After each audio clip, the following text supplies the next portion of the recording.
हुकूमत और रियासत का एमक्यूएम लंदन और बानी एमक्यूएम पर पाबंदी का फैसला अटल है। इनके लिए पाकिस्तान में कोई जगह नहीं। हुकूमत की दो टोक वजाहत। मुल्क दुश्मन अनासर के खिलाफ रियासती पॉलिसी में रत्ती बराबर लचक की गुंजाइश नहीं। सोशल मीडिया पर बानी और एमक्यूएम लंदन के लिए नरमी का प्रोपेगेंडा किया जा रहा है।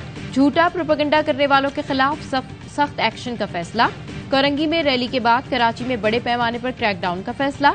रैली में शरीक एमक्यूएम लंदन के कारकुनान की गिरफ्तारियों का आगाज।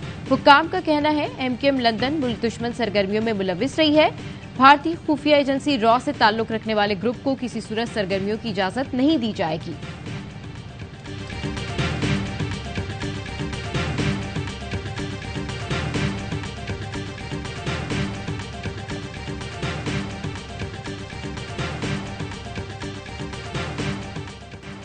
असम्बली से पहले ही पीटीएम की तहलील शुरू। दुबई में नवाज जरदारी मुलाकात पर फजलुर रहमान नाराज हो गए। कहा नून लीग ने मुलाकात से पहले पीटीएम को कुछ बताया, न बाद में एतमाद में लिया। पेशावर में सहाफे से गुफ्तगू में इंकशाफ किया। जेयूआई अदम एतमाद नहीं लाना चाहती थी। सड़कों पर आकर हुकूमत को मुस्ताफी होने पर मजबूर करना चाहते थे। इत्तेहाद कायम रखने के लिए हुकूमत गिराई। बोले चेयरमैन पीटीआई ने 2002 में मुझे वजारत उज़्मा के लिए वोट दिया। ये इंकशाफ न होता कि वो मगरिब का एजेंट है तो वोट का कर्ज उतारता। बताया फैज हमीद ने सिस्टम के साथ चलने के लिए चेयरमैन सेनेट बनने की ऑफर की। मैंने इनकार किया तो अपोजिशन में दरार डाल दी गई।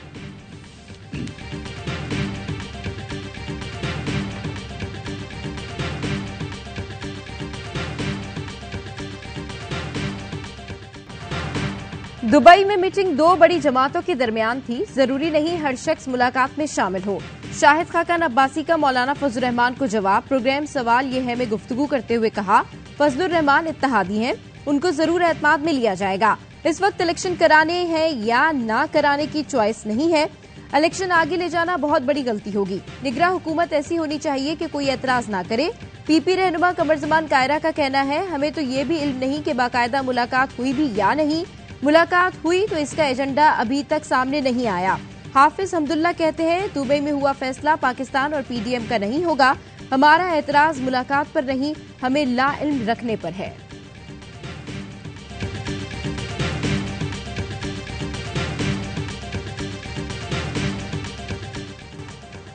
वज़ीर-ए-आज़म ने आर्मी चीफ पर कातलाना हमले की सोशल मीडिया मुहिम की मजम्मत करती। कहा 9 मई के यौम स्याह के लिए भी ऐसी ही जहन साजी की गई थी। चेयरमैन पीटीआई आर्मी चीफ के खिलाफ बदनीयती पर मबनी मजमून मुहिम में मसरूफ हैं। आर्मी चीफ को कातलाना हमले की धमकी देने के लिए प्रॉक्सीज के इस्तेमाल की चाल बेनकाब हो चुकी है। चेयरमैन पीटीआई इक़्तिदार में वापसी के लिए कुछ भी कहना चाहते हैं, लेकिन उन्हें मालूम नहीं कि धमकी, तशद्दुद और नफरत की सियासत का वक्त खत्म हो गया। फौज और उसके सरबराह के खिलाफ मीडिया मुहिम आज़ादी इजहार के जुमरे में नहीं आती। साजिश को पूरी कुव्वत से रोकना फर्ज है। वज़ीर-ए-आज़म ने मुतल्लिका इदारों को मीडिया मुहिम चलाने वालों के खिलाफ कानूनी इक़दाम की हिदायत कर दी।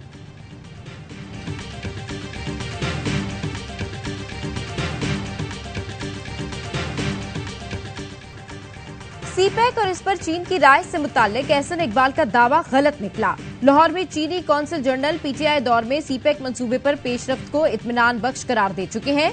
गुज़िश्ता साल ARY न्यूज को खुसूसी इंटरव्यू में चीनी कौंसल जनरल जाओ शिरिन ने कहा कि कोरोना के बावजूद सीपैक दुरुस्त सिमत में चल रहा है।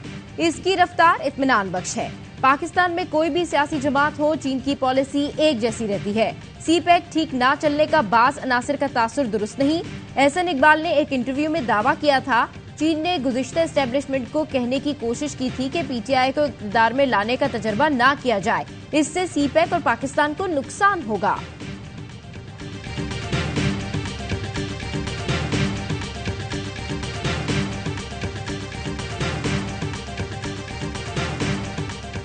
यूनान में कश्ती डूबी नहीं, डुबोई गई। कोई खराबी थी ना, तेल खत्म हुआ।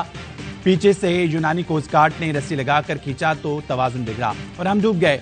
यूनान की नेवी हमारे डूबने का मंजर देखती रही, लेकिन बचाने नहीं आई। हादसे में बचने वाले गुजरात के नौजवान उस्मान सिद्दीक ने दर्दनाक दास्तान सुना दी। कहा कश्ती में कई फैमिलियां मौजूद थीं, 6 से 7 माह के बच्चे भी थे, कोई नहीं बचा। एक तख्ते के सहारे 20 समंदर जिंदगी की जंग लड़ता रहा। 6 दिन से भूखे प्यासे थे। जब सब डूब गए तो यूनान की नेवी बचाने आई। 12 पाकिस्तानियों समेत सिर्फ 104 अफराद को बचाया गया।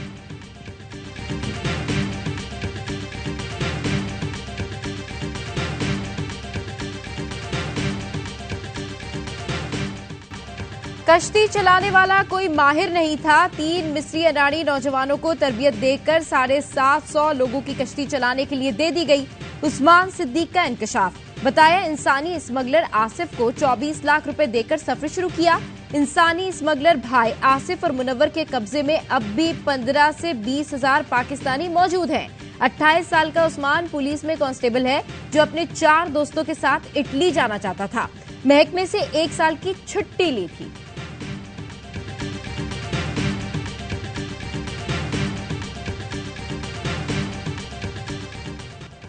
पाकिस्तानियों को यूनान भेजने वाले इंसानी स्मगलिंग में मुलविस मुल्जमान मोहम्मद सलीम और नासिर सुल्तान गिरफ्तार। FIA के मुताबिक नासिर सुल्तान नौजवानों को लीबिया के रास्ते यूनान भेजता था। मुल्जिम मोहम्मद सलीम ने कई पाकिस्तानियों को गैर कानूनी रास्ते से यूरोप भिजवाने के लिए करोड़ों रुपए लिए थे। गुज़िश्ता रोज यूनान कश्ती हादसे में जंबाहक 15 पाकिस्तानियों की शनाख्त हुई थी।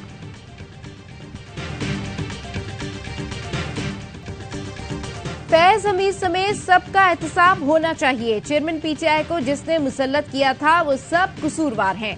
ANP रहनुमा अमीर हैदर होती कहते हैं PTI को सियासी पार्टी नहीं मानता।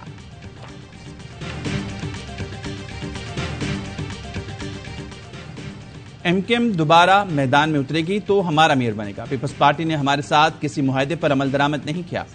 कोटा सिस्टम नाफिज है, शहरियों को नौकरियां नहीं मिल रही। पीपल्स पार्टी सूबे में इख्तियारात निचली सतह तक देने को तैयार नहीं। सिंध हुकूमत इंसाफ करती तो सूबे का मुतालबा सामने नहीं आता। MKM पाकिस्तान के रहनुमा मुस्तफा कमाल के प्रोग्राम एतराज हमें गुफ्तगू बोले, मुआशी सूरत-ए-हाल ऐसी नहीं है कि विफाकी हुकूमत से अलहदा हो। खालिद मकबूल सिद्दीकी कहते हैं किसी के मेयर बनने से कोई शहर का मालिक नहीं बन जाता। जो सूबों की तकसीम को गद्दारी कहता है उससे बड़ा कोई गद्दार नहीं। हमें कायदे आज़म के पाकिस्तान से भुट्टो के पाकिस्तान में धकेल दिया क्या?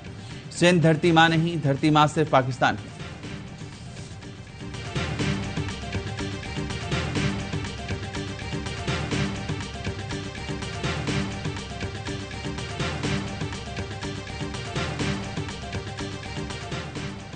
वो जमाना गुजर चुका जब कराची के लोगों को कहा जाता था तुम्हारा वोट डाल दिया गया।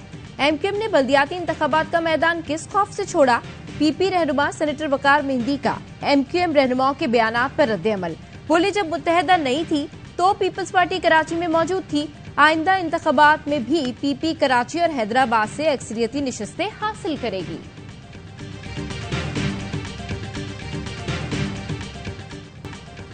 जेहलम GT रोड पर होटल में धमाका, पूरी इमारत तबाह, मलबे से 7 लाशें और 17 जख्मियों को निकाल लिया गया। धमाका सिलेंडर फटने से हुआ। शाहिदीन का कहना है धमाका इस कदर शदीद था कि पूरा इलाका लर्ज उठा, इमारत मलबे का ढेर बन गई।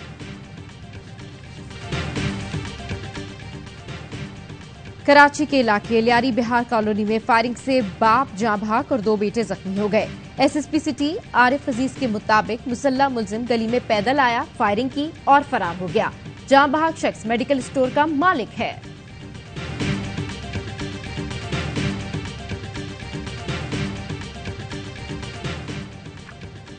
कराची में वाटर पंप चुरंगी के करीब कार सवार खवातीन से डकैती, मोटरसाइकिल सवार 2 मुलजमान खवातीन से जेवरात और 2.5 लाख रुपए लूट कर फरार हो गए। वाक़े का मुकदमा जोहराबाद थाने में दर्ज। मुद्दई का पुलिस पर असल फुटेज गायब करने का इल्जाम। वारदात की CCTV फुटेज यावा न्यूज ने हासिल करी।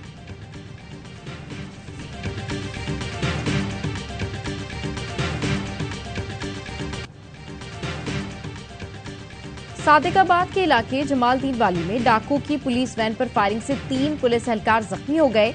एक जख्मी पुलिस एहलकार की हालत तशवीशनाक बताई जाती है।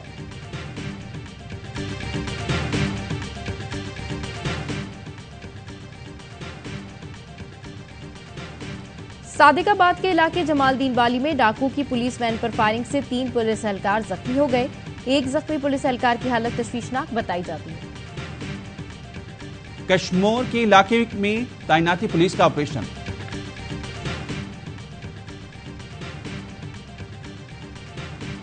बारिश के बायस कोहलू सिब्बी कौमी शाहराह मुख्तलिफ मुकामात पर बह गई। बास जगहों पर मिट्टी के बायस सड़क बंद। ट्रैफिक की आमदोरफ्त चौथे रोज भी बहाल ना हो सकी। कई गाड़ियां और मुसाफिर फंस गए। भारी मशीनरी ना होने के बायस गाड़ियों को रेस्क्यू करने में मुश्किलात। कोहलू का सिब्बी समेत अंदरून बलूचिस्तान से जमीनी 3 रोजा शंदूर पोलो फेस्टिवल रंगारंग तकरीबात के साथ इख्तिताम पसी। कोर कमांडर पेशावर मेहमान खुसूसी थे। फ्रंटियर कोर और गिलगित बल्तिस्तान के बैंड्स ने कौमी नगमों की धुनें पेश की। मुकामी फनकारों ने वजिस्तानी, चित्राली, खटक और किलाशी रक्स पेश किया। दिफाई चैंपियन चित्राल ने शंदूर पोलो फेस्टिवल अपने नाम कर लिया। फाइनल में गिलगित बल्तिस्तान की टीम को शिकस्त। मेहमान खुसूसी ने टीमों को ट्रॉफियां और खिलाड़ियों को नकद इनामात दिए।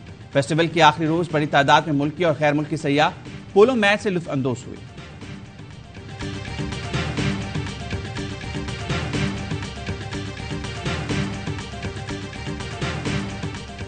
पाकिस्तान को वर्ल्ड कप न्यूट्रल वेन्यू में खेलना चाहिए। ज़का अशरफ से कहा, भारत से न्यूट्रल वेन्यू का मुतालबा करें। वजीर बैनुल सूबाई राब्ता एहसान मजारी कहते हैं, हम चाहते हैं भारत एशिया कप पाकिस्तान में खेले।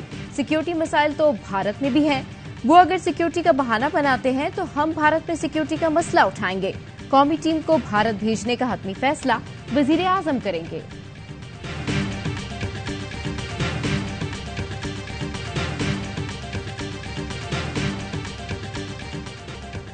श्रीलंका ने वर्ल्ड कप क्वालिफायर फाइनल में नेदरलैंड्स को शिकस्त दे दी। श्रीलंका ने नंबर 1 पोजीशन पर इवेंट का अख्तिताम किया। वर्ल्ड कप में पाकिस्तान का पहला मुकाबला 6 अक्टूबर को नेदरलैंड से हैदराबाद में होगा। पाकिस्तान और श्रीलंका की टीमें 12 अक्टूबर को मध्य मुकाबिल होंगी।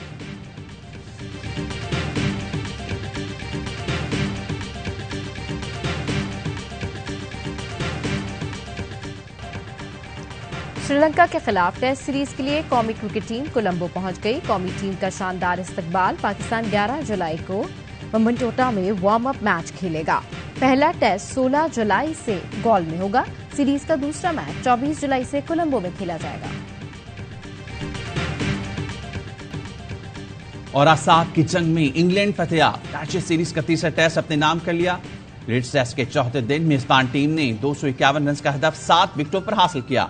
हैरी ब्रॉक ने 75 रन की इनिंग खेली। 5 मैचेस की सीरीज में ऑस्ट्रेलिया को 2-1 की बढ़तरी